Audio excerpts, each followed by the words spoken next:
If you ask 10 random people in a random airport, what is the most holiest city in the world? The majority probably will say Jerusalem.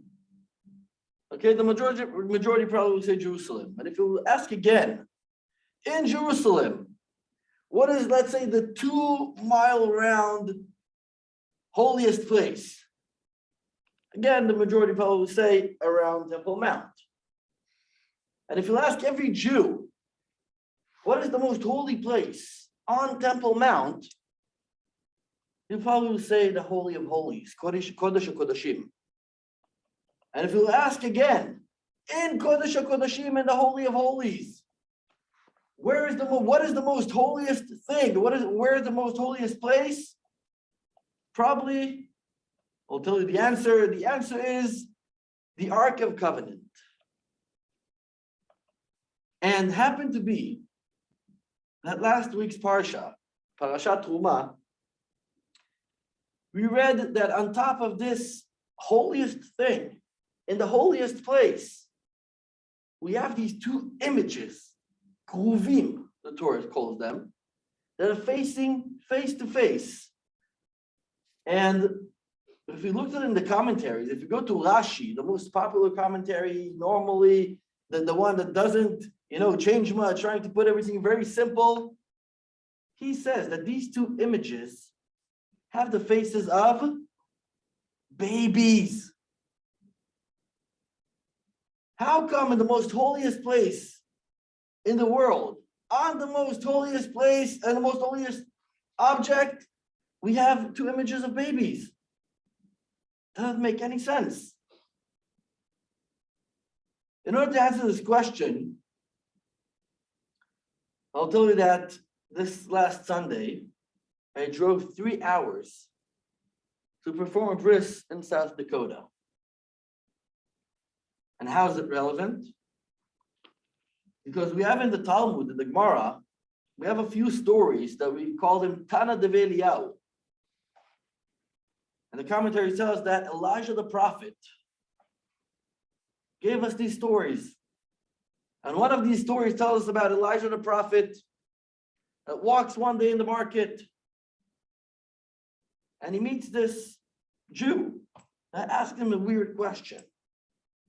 He asks him, what came before what?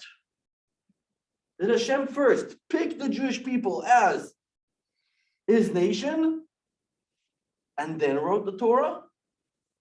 Or Hashem, or God, first wrote the Torah and then chose the Jewish people? Happens to be that a lot of commentaries, a lot of people would have think that God, first of all, wrote the Torah, the most holiest thing in the world. And we all know that, we believe that God looked in the Torah and created the world. So we would have think that Hashem wrote the Torah and afterwards looked for the right nation to give it to, and he picked the Jewish people. Comes Elijah the prophet, Eliyahu Hanavi, and tells us the opposite. He tells us God, Hashem, first picked the Jewish people and then decided to give them the Torah. The Jewish people came or were chosen before the Torah. And because Hashem loves us, because God loves us, he decided to give us the Torah. And how Elijah the prophet knows that? He knows that because we meet him until today in two very special occasions. One is, like all of you probably know, on the Seder night, on Pesach, on Passover, we leave another cup. The cup for Eliyahu Hanavi, for Elijah the prophet. And we believe that Elijah the prophet comes to each Seder around the world to join us on this special holiday. And a special occasion is during a bris. When a Jew performs a bris, we put a chair, special chair for Eliyahu Hanavi.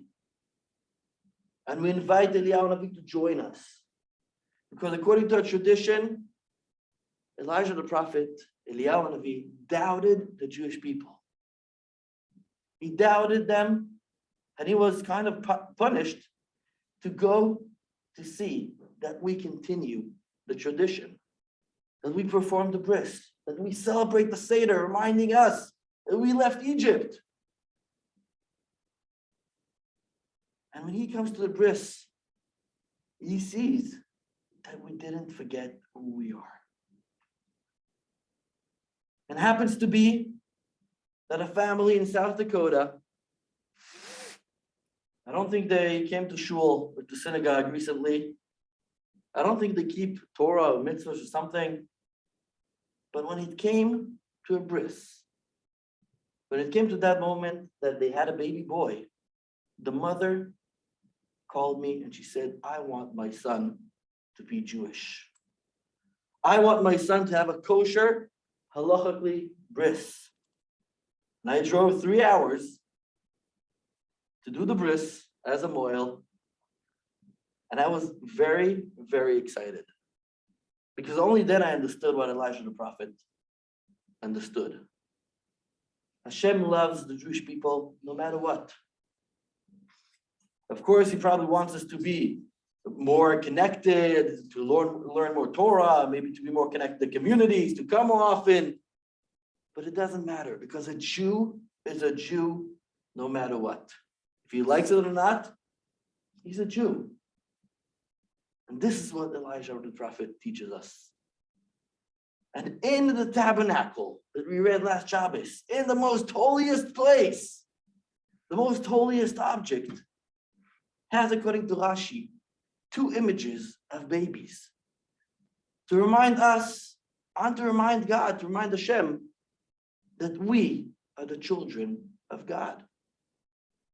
Want it or not, like it or not, that's a fact.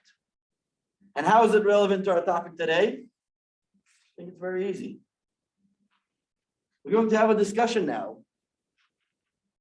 Probably not to agree, because when you put 2 Jews in the same room, we get 10 opinions? I think maybe 10. 10 opinions.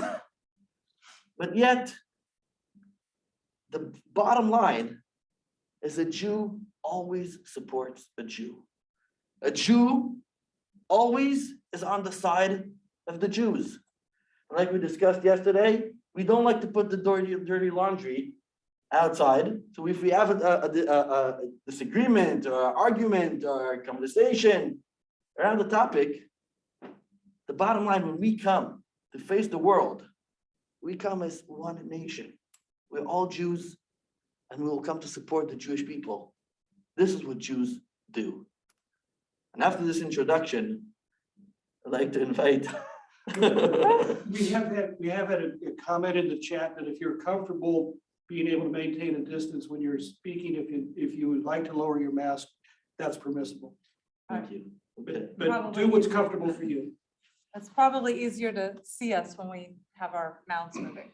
You okay? Sure, yeah. Okay.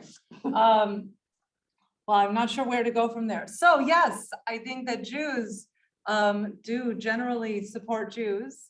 And I think that's exactly one of the challenges that happens when we have the topic that we have today, which is loyalty to Israel with the word versus progressive values. But I'm going to change that frame a little bit to be when thinking about progressive values. We're not thinking about, or I'm not thinking about other people's progressive values and whether they are appropriately loyal to Israel. I'm thinking about how does my progressive values, how do the values that my community members who might call themselves progressive fall into the question of this Israel thing? I don't think that any of my community members who would consider themselves progressive want to be against the Jewish people. But I hope not. I hope not. I mean, maybe, I've met some not nice people. I don't know. I hope not, but that does not mean, right? Being for something doesn't mean completely without thought, no matter your behavior, with no correction, with no denunciation of that was wrong, right? So that is a big challenge, both what do I even think? I want this part, but I'm challenged by this part, right? That's a question that each individual has to grapple with. And when you mentioned the dirty laundry, right? It's very uncomfortable to share your dirty laundry in a place that might be public.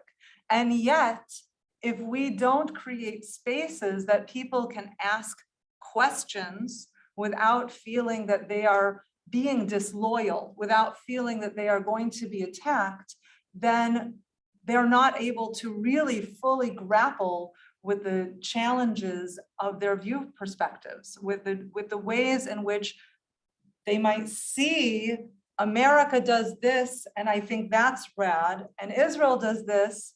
Should I also think that's bad, right? They might not be able to even ask, well, what are the ways that those are the same? And what are the ways that those are different? And what are the different contexts and extremely different challenges that make it look on paper so similar, but in fact, the reality can be so much more complex.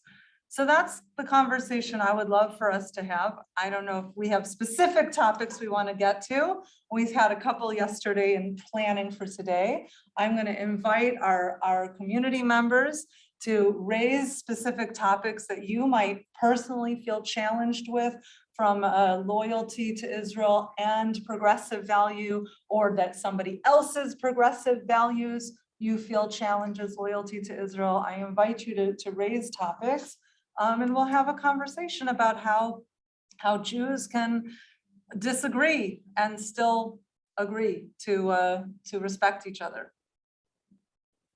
Do you have any thoughts? Oh, I'm waiting for a question. Waiting for a question. All right, we'll If- wait for a If question. not, if we won't have questions, of course, we will be able to continue to talk. There we go. I'm sure we'll find something to say. No, don't close the meeting. Let me ask the question. Yes, Steve. I'm interested to know, would the Satmar Hasidim, who don't recognize the state of Israel, actually discourage people from going to Israel? How do they fit into your scheme of things, Rabbi? And, Cantor. I don't understand the question. You're asking if they're Jews or not? I mean, are they loyal to Israel or not loyal to Israel, or is that an irrelevant question? Okay. You talking about the state of Israel or Israel as Jews? Well, I don't know, you're using the term loyalty to Israel. What does that mean? So I gave an example of a group of Jews who refused to recognize the state of Israel, discouraged people from going to Israel, actually. And so how would you classify them in your being loyal to Israel or not loyal to Israel or whatever? How do you include them, or don't you include them? Maybe you exclude them. So I mean, I'm not sticking up for them. I just want to know how that fits within the views that you've expressed. So I want to just put out that we didn't choose the topic title. We didn't choose loyalty to Israel versus progressive values. That was chosen by somebody else, and we got chosen for tonight. So I'd like to try. Yeah. I'd like to try and answer. Okay. yeah, please. Like I said earlier, a Jew is a Jew, and our job, each one of us individual, is to. Where did you go? Oh. Is to help Jews, or to, like, let's say, be part of the Jewish nation. And sometimes being part of the Jewish nation is having someone that, let's say, we can't understand or we do not agree with. Okay? About loyalty to the state of Israel, they don't have loyalty to the state of Israel. If I can understand why, unfortunately not. Even though I read a few books that were published by them, I still cannot understand how come they can be so against Israel. If they don't want to move to Israel, or they claim that this is not part of the thing that we need to do now. We have the prophets and etc., and we're not in that time yet. I can listen. I can also disagree, but I need to do it respectfully. If they're doing it in a different way, their choice. If they are loyalty to the Jewish nation, I believe in some aspects they are. They're doing as much as they can in order to increase Torah. I think that's something very good. If they're supporting the land of Israel or the state of Israel, no. And again, I'm really sad about it. Right, and for me, I agree. I think that like the idea that should hold some sort of judgment over them is not something that I'm interested in doing. I don't understand, I'm certainly not as knowledgeable about the community, but I don't understand a vociferous against, right, nature, especially within the current context. I can definitely understand a historic time period, right? It's 1948, pre-Declaration of Independence, and you vote against, right? That, I can understand that. But now we have the state in existence with some of them living there, with some of them not living there. Why does it need to become political in their group? I don't know. Why are some of the other things that they do the way that they do that? I am not an insider to the community, and so I certainly do not wish to pretend that I can understand the motivations.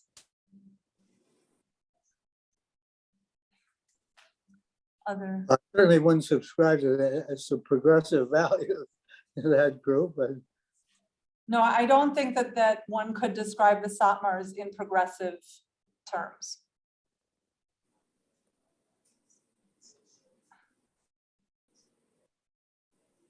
I saw a chat, but I don't know if it was a question or not. Mark, what was on the chat? No, it was just a link to basic information about Satmar from Wikipedia, in case someone online wants to learn more. Thank you. So I think that, maybe we can start with some of the things we talked about yesterday. One of the topics that we discussed was the vote for the Iron Dome, which is the defensive system that helps to take rockets out of the sky before they land on populated areas. And it became headline news in America. I don't know whether you noticed it or not, that that funding for it passed. And the reason that it was headline news was not because it was a close vote. I think I just reread the headline and it was like 407 to 9. It was very close. What happened before that? That's the question. Right. So the reason it was headline news was because beforehand, a small group had removed it. And I will say, since this is our topic, a small group of self-identifying progressive politicians had removed funding for Iron Dome from another spending bill. And so it was placed with extreme majority bipartisan support to be supportive. But Rabbi, you were telling me of some of the interesting ways in which America's support for Israel through products like selling of military equipment are a little more complex and interestingly viewed from the Israeli side of the equation. Yeah, so again, I didn't have a chance to check all the small details, so don't try to catch me, a number here, a number there, okay? But the general idea, something that I remember as a kid, I have no clue how come I heard about it as a kid, but as a kid in Israel, I grew up knowing that the American government is supporting the Israeli government with a lot of money, okay? But the deal is that the Israeli government is allowed to buy with this money only from the American or product that were made in America. So it's a self-interested amount of money. So it's very interesting because like all the ammo, a lot of the army equipment comes from the United States using that money. Okay, so it's very interesting to know that America does support the Israeli government with a lot of money, but the Americans have a deal that they want this money to come back and help the economy in the United States. I think that's fair. I think that's nice. Happens to be that with other, let's call them nations, people, had happened to be also in Israel, they don't have the same deal. But Not every donation has strings attached in the yes, same way. exactly. But it's something very interesting to know. And me as an Israeli, I really respect the help of the Americans. But like we discussed yesterday, and also I think we discussed a few months ago, is the idea that I really believe that this support is not because the American government loves the Jewish people or Israel. Okay, and again, I'm not going into, has nothing to do with anti-Semitism. I think it's two countries that have a relationship with one another. And I think that the reason that the Americans so support the Israeli state these days is because Israel is the only place that the Americans actually have army bases in the Middle East. That's the only place that they can come and go whenever they want. It's the only place that they have a lot of economy, businesses together. And I think America needs Israel today, not a lot less than Israel needs the United States. And I think so a lot of this relationship, I think, I'm not saying it's bad, comes based on give and take, comes based on economy. And I think it's something very good because when, you know, each side knows what it gets from the other, it's really easy to have business with each other. And I think it's not the same small state that we had 67 years ago that we needed as much help as we could. Today, Israel does pretty well. And I think these days, the US government gets a lot back from Israel. Right.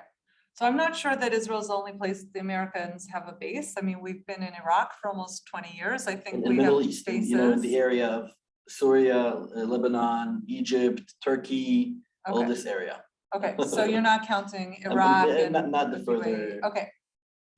Great. My map of the Middle East from 6th grade definitely included those countries, but I You're will right, limit you're right, it. That's you're right. totally fine. So I was, Again, but just to put things Yeah. clear, I don't think that Iraq really appreciate the Americans being there. no, I So- didn't say they so let's- appreciated it, but we So- did so have air let's go bases back- there. Let's go back to say, including Iraq, Israel is the only place that gave permission. Permission to from the air Americans, bases. There we go. yes. So, but I was trying to put, so as a supporter of Israel, I was a little baffled by this taking away support for Iron Dome, which is a defensive weapon, not an offensive weapon, and then voting for it, obviously, with a very super majority. I tried to understand what is the thought process, and I, of course, disagree with it, so I can only, as an outsider, try to understand the thought process. I thought, well, you know, a generalized progressive value is kind of reduction of industrial military complex, right? Let's reduce the amount of weapons, let's reduce the amount of military spending, let's take the money that we spend on those things and put it towards supporting people, right? Let's, as I said, take it away from things that might kill people and give it towards things that might keep people alive. So from a generalized progressive value, I can understand being conflicted about putting more money into defense spending, Pentagon spending, military bases, whether it's for Israel, for America, for other things. And then I think we add the additional question of whether American arms, bombs, planes, and military products should be used in places that we don't agree with what kind of conflict is happening. Now, from a totally pacifist perspective, they probably shouldn't be used even if it's America dropping it, because it's still America doing something that a pacifist would be opposed to. But from an Israel perspective, if you disagree with the way the Israeli government uses the weapons, be they offensive or defensive weapons, I could understand why you would not wish for your politicians in America, or as a politician in America, to vote for those weapons to be sold to, paid for by America to then be sold to, whatever way you think about it. I can understand why you would not want that if you are opposed to the ways that the government chooses to use the power given to them through those weapons. Thoughts? I think it's very simple. Do you know how do we call the army in Israel? Tzahal, Tzava, okay, Tzal stands for Tzva Ha'agana L'Yisrael. The army that protects or guards, defends Israel. Mhm. And this is why we established the army. This is why we established the system. And by the way, this is also why the Jewish people established back the Jewish state. Every Jew around the world will be able to go to a land. He will be safe and protected no matter what. In order to do that, we need an army, like it or not. I don't think anyone here likes war. I don't know if you ever had been in a battle or under fire. I can promise you it's unpleasant at all, and it's very scary. But when you do it as a mission to protect other Jews, I think it's something very important. And this support that the Jewish people are asking from the United States, they're asking in order to defend Jews. And So I think that's something that people need to understand. It's not that Israel ever decided to go in a war, or ever decided to attack without any reason. Every military act that we had in the past 70 years was in order to protect the Jewish people that live in Israel, but not only live in Israel, to give pride to the Jewish world, to the Jewish people that live around the world. do you think, given that we started the conversation saying with 2 Jews, there's 10 opinions, do you think that every single military action has always unanimously been agreed upon to have been 100% defensive with nobody saying maybe we could do this a different way? I'm telling you, I'm talking about the agenda. I'm talking about the big idea behind the army. If here and there, one small commander decided he's going to attack someone, to kill someone, is that any reason? I don't know. I really hope. No, I actually don't mean one small rogue commander, because that is a whole big other kind of problem, but also within a country that has a very strong rule of law, that has oversight over their army, that evaluates when things don't go well and holds people accountable for those actions. What I actually mean is that, yes, the army was created for the purposes of defense, but I think there can be legitimate disagreement in what qualifies as defense and what qualifies as offense. And I think that one can, if you take a deterrence model, you can view aggressive deterrence as very offensive, while another part of the conversation views aggressive deterrence as very defensive. So I think that I have to make space that there's not a unanimous opinion that everything that Israel has always done as a goal, not just like individual mistakes, as a goal was defensive, because I think that there are things that are naturally up for debate. I also think that, sorry, please. No, it all depends on the point of view. Again, like, what point of view are you taking? Where are you looking at the entire picture? Okay, if there's something that I like to do with my students or people that they used to learn with in Israel, I used to show them a picture. I feel we mentioned this also in the past here. I used to show them a picture of a person standing with a knife, like on top of someone. This is what they see, only the hand, the knife, and someone laying on a bed. Sure. And I asked him, what do you see in this picture? The majority, normally 100% of the people used to say, he's going to kill him.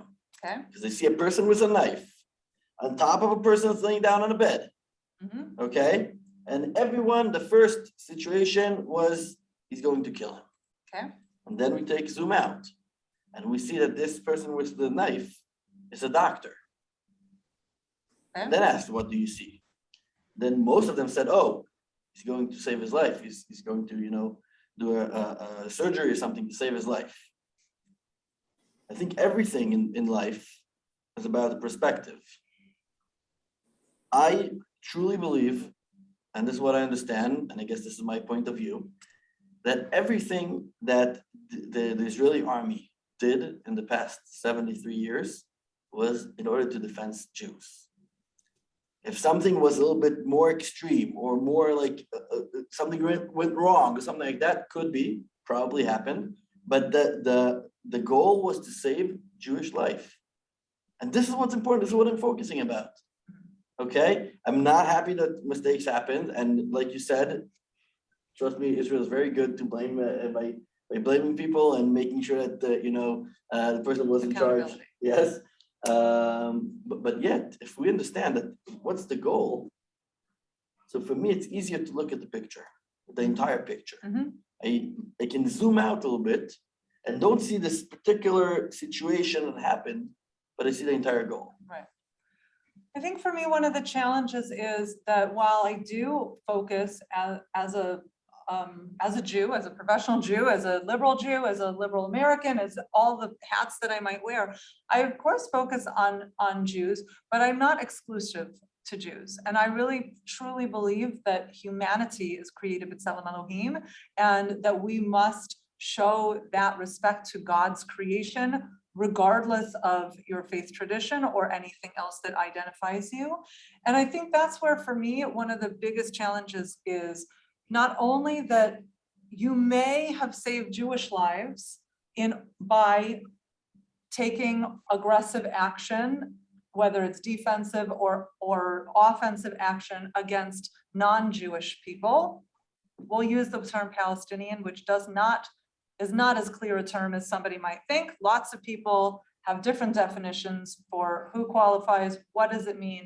Is it citizens? Is it non-citizens? There's lots of questions we can ask. We can go into that if you're interested, or you might already know it. But when I see aggressive action being taken against Palestinians, that feels like maybe there were other choices. I'm not every time. There are definitely times there's no other choices. But when I see it seems like there was another choice, you might say, well, who are you, some non-army person outside of Israel, to judge that choice? But I am judging it. I'm a Jew, I'm judgy. I'm gonna judge it, right? So I'm judging it, and I'm judging from on high with no risk to my own skin that was beyond an action that I can support. That doesn't mean that I don't support Israel's existence or Jewish life, but it makes it challenging to support what is happening at that moment. I really highly recommend you go spend some time in Israel. But since COVID, probably it's a little bit difficult these days. I was supposed to go, it didn't happen. We also have a question, I think, from Elaine in the chat, so maybe. Sure. So please. I just want to respond to this topic, and then Sure. I'd love to hear your Okay. questions, okay? Yep. I'll try to use a horrible example, and I hope you'll forgive me, Mhm. okay? I'm saying it in general, okay? Try to imagine that someone is coming to your house, to your kids, and pointing a gun to their head. Or maybe we zoom out and it was actually a doctor. Maybe. I'm telling you a situation, okay? This is a situation.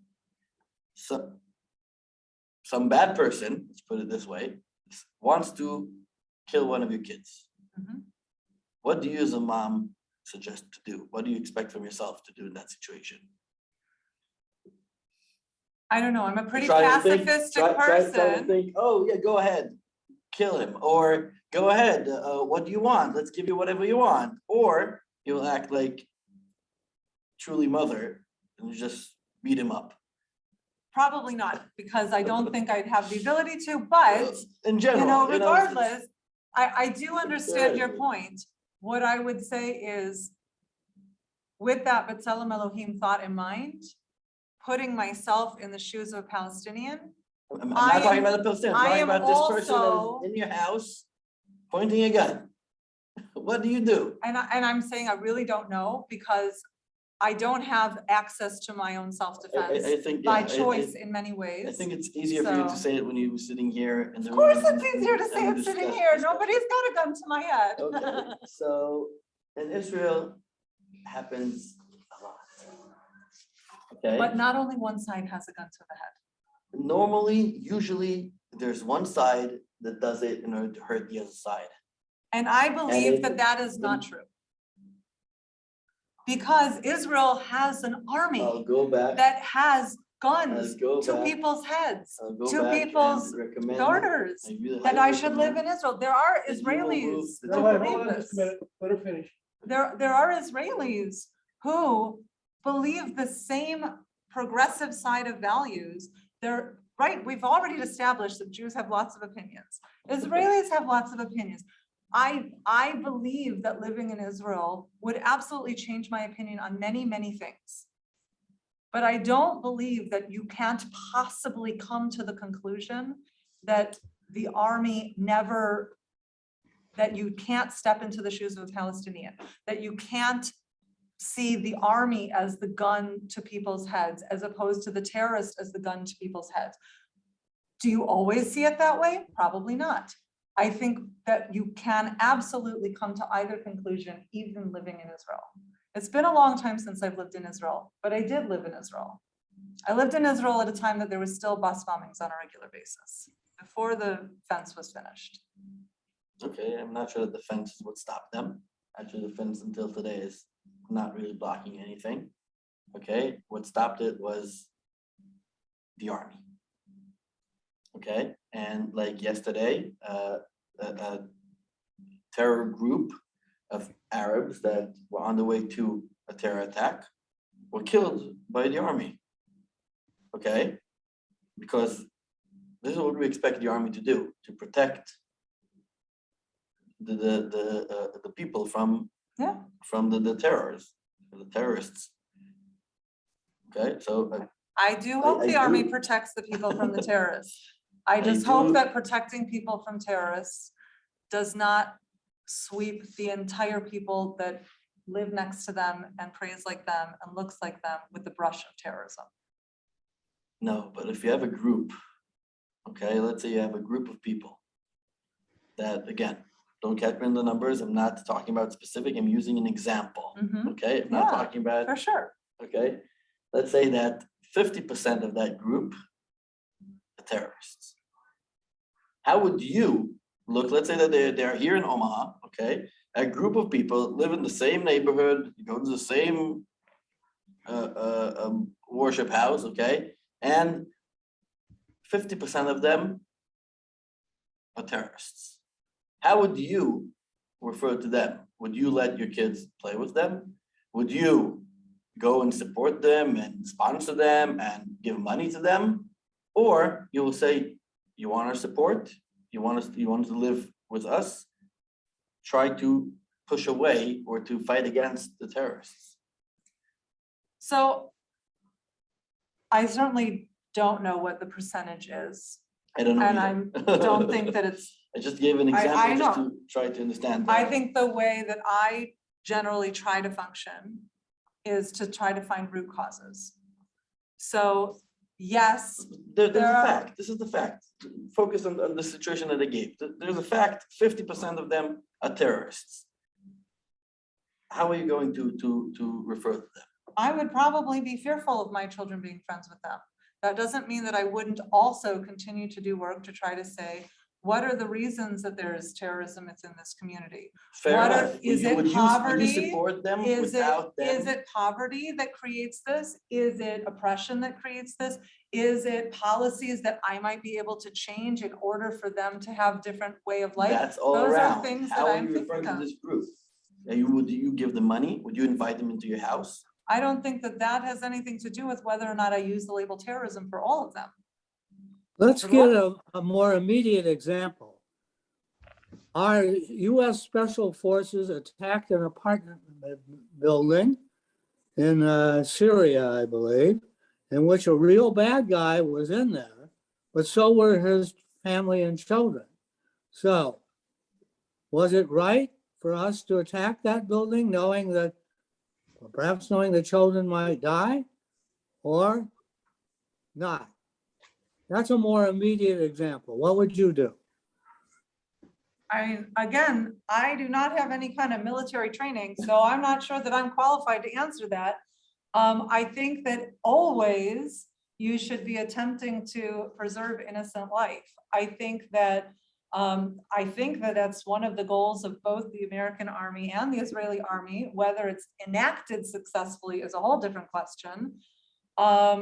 And I don't think that you can let people who are known to be actively involved with causing harm to just skate by hiding behind children either. It's extremely complex. That might not be the most popular liberal or conservative position, but it is where I'm going to land on that particular question. I want to give you the chance to answer, but I also know that Mark said there were questions in the chat, so I don't want to ignore other people. I do know one time Elaine had one. Do you still have one, Elaine? Yeah, I do. I want to go back to America's loyalty to Israel. Sure. And the truth is, Israel is very important to America for testing their equipment, their new equipment. Number two, Israel is still number one. My husband worked on the F-15, which was sold to Israel. It was also sold to Saudi Arabia. What was in Israel's plane was a lot different than what was in Saudi Arabia's plane. So Israel is very, very important and treated very differently than equipment that's sold to other countries. Do you have a judgment on that? Is that fill into a good versus bad category or just factual? That's good. I mean, if Israel is important to America, and it's not, he was saying only money. America is making money over the domes. Well, they're making money over the planes that they sell to Israel, and they're making money over the planes that they sell to Saudi Arabia. But Israel is getting a far superior plane than Saudi Arabia, which tells you that Israel is very important to America. I wonder if we should keep that a secret. I'm not sure. It's not a secret. I'm kidding. I don't think it's a secret. I'm going to share a little bit more information about that I hope it's not a secret.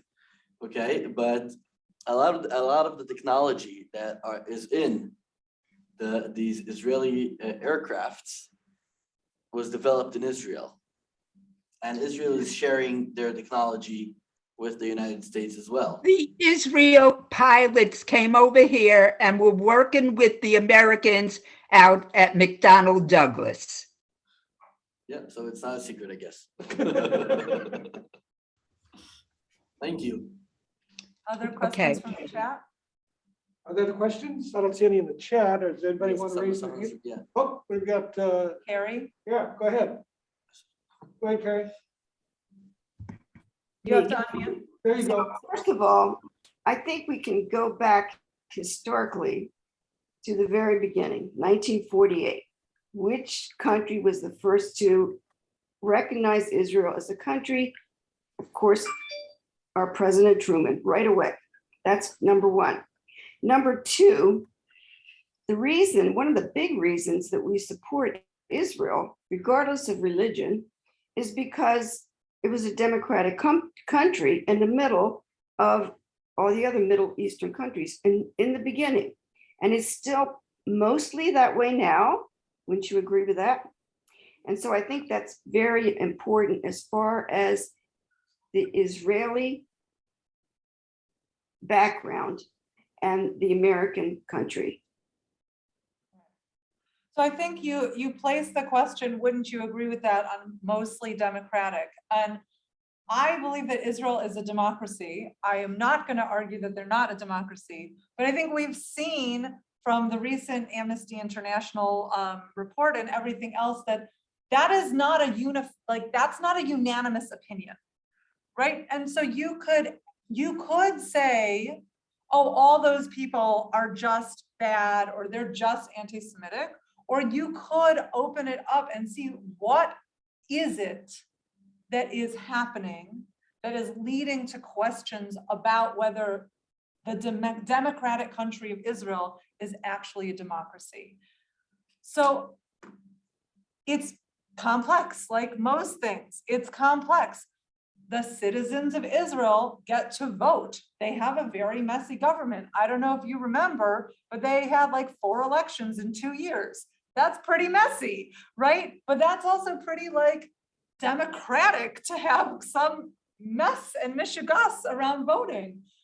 The question becomes from a progressive standpoint, and I'm again speaking, representing as I understand it, not necessarily as I believe it, but as I understand it, is very much questioning the democratic part about the Palestinian non-citizens of Israel who do not have the right to vote in Israeli elections, but live under Israeli army or governmental laws and rules. Some of them have the ability to vote for Palestinian elections, which haven't been held in, I think, 10 years, maybe 12 years. No, not really a democracy. Not really democratically speaking. So that's, I think, where the biggest democracy question mark comes from. And I think that it's really complex to just say it's not a democracy because those people can't vote, does not understand the ways in which it does function as a democracy. And to just say, of course it's a democracy, does not understand the complexity of the people who don't have a right to vote. I'm totally with you. I think all of them need to have the ability to vote, but they need also to have all the rules among them. And they need also to serve the country like every other citizen. If they want benefits, they need also to give. If they want to be citizens, great, they'll be able to vote. But if they don't want to be citizens, they're welcome to leave and go move to a different place. Got it. Thank Totally you. agree. I see hands. I don't see people. Lynn P. Is Israel a democracy? Steve, wait a minute, we got a couple other hands for just a minute. Hey, Steve. Yeah, it's Alan Hirsch. Hey, question. Appreciate all your comments. Terrific discussion. I want to circle all the way back to the support for the Iron Dome funding. And does anyone on the call believe that the handful of representatives that voted against the Iron Dome funding were doing it because they're pacifists, or were they doing it because they hate Jews and they hate Israel? Is there nothing in between? Are those the only options? You tell me. Well, I'm generally opposed to like only black and white. I really, really personally much more comfortable with many, many shades of gray. So I can't speak for any of them. Some of them probably do hate Israel. They might hate Jews. I don't know. I think you could hate Israel and not hate Jews. I think you might be able to, maybe you can't hate Jews and not hate Israel. I'm not so sure about that one. But, you know, I think that it is possible that they did it out of vehement hatred. It's possible they did it to get major props on a political, scheme. And it's possible that they did it because they thought it was like the cool thing to do and they didn't even really understand what they were talking about. It could be somewhere in between. That's a pretty disappointing person of Congress if they don't understand what the Have vote you is on. seen Congress lately? Am I not allowed to be disappointed? I think you're very naive. It is entirely possible that I'm very naive. Lynn P., you have a hand up. Yeah. When I look at the Middle East, there is a dynamic, and there's always been a dynamic. But everyone seems to concentrate on Israel, everything that Israel does wrong, as though the other countries in the Middle East are just absolutely wonderful. But there is a dynamic, a mindset there. And that, to me, a mindset as a whole can play into having a hard time for peace. I mean, the social media plays into it. It seems to be very popular right now to bash Israel. They talk about colonialism, which fascinates me because there are Middle Eastern Jews that are in Israel. It's not all from Europe. It's not all Ashkenazi. Nobody seems to point that out.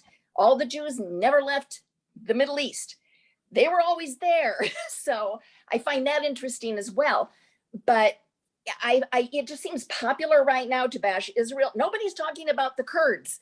The Kurds, look at what happened to the Kurds, but nobody seems at all concerned about their rights. So I guess I'm saying there is a mindset in play, and there's also some dynamic in the Middle East that I think makes it hard, a mindset that makes it hard for peace. But I think all of that should be taken into consideration instead of just simply bashing Israel. And I am not defending, because I absolutely believe, I do believe the Palestinians should have their own state. I do. But just repeating the things that are being done wrong is not going to work. The people need to start working and looking at a solution. But it is really popular, I noticed in social media. That is the little big thing now, to bash Israel and colonialism and stuff like that. And, but there is, I'm sorry, when I look at the history of the Middle East, there is a dynamic there, and that dynamic is playing into, that is interfering with peace. And I think that's one thing that should be taken into consideration. So I don't consider myself a violent person, but I do believe, when I studied World War II, walk softly, but carry a big stick. So I'm I'm of that nature. I guess I was very influenced by my parents who lived through World War II. So, Thank you. but just my 2 cents. Thank you very much. Yeah. And I would like to ask everyone to add to what you said, and ask, how could it be that the entire world is focusing on Israel? And it's not only now, not only the social media, it's always. And in countries right next to Israel, in Syria, I don't know if you know what happened in the past 5 years in Syria. Unpleasant things, let's put it that way. And you can always look online and see exactly what happened. But yet the media always focus about what's going on in Israel. And I don't think it's a coincidence. Jews always were, let's say the world was always interested in what is going on with the Jews. And you can see it all along the history. And it just continues also now. And it's such a small state that even if you try to write the word Israel on a map, it doesn't fit in this small state.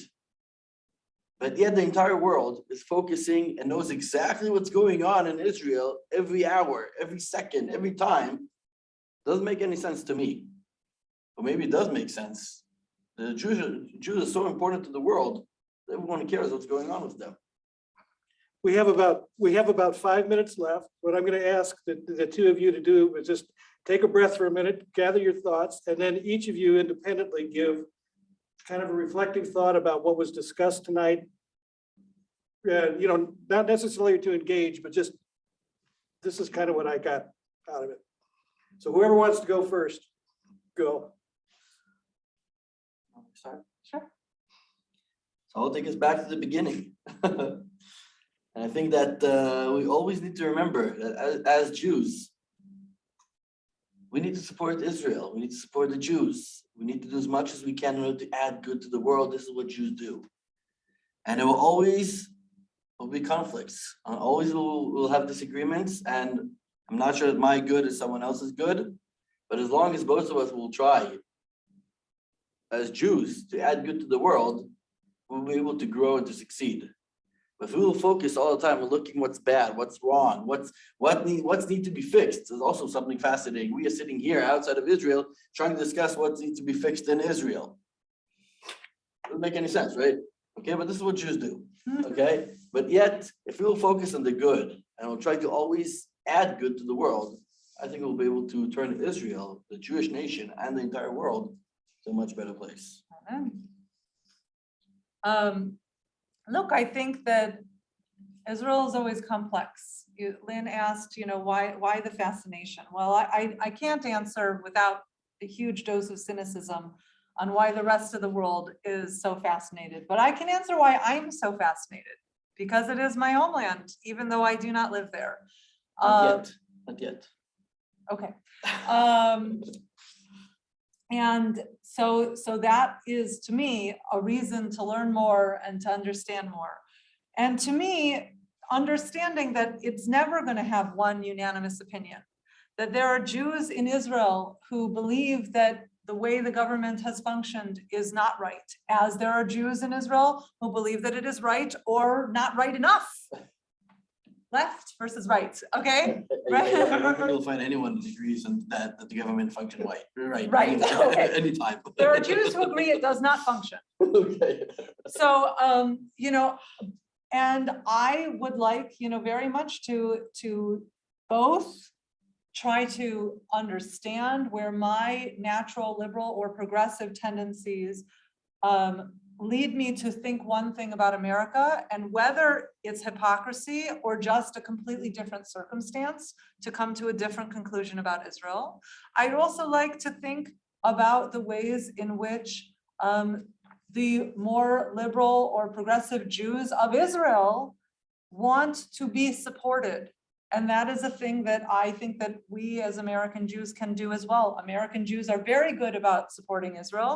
We can support a variety of Israelis as well. And to me, it's very important to add the component of B'Tselem Elohim and of humanity of every person.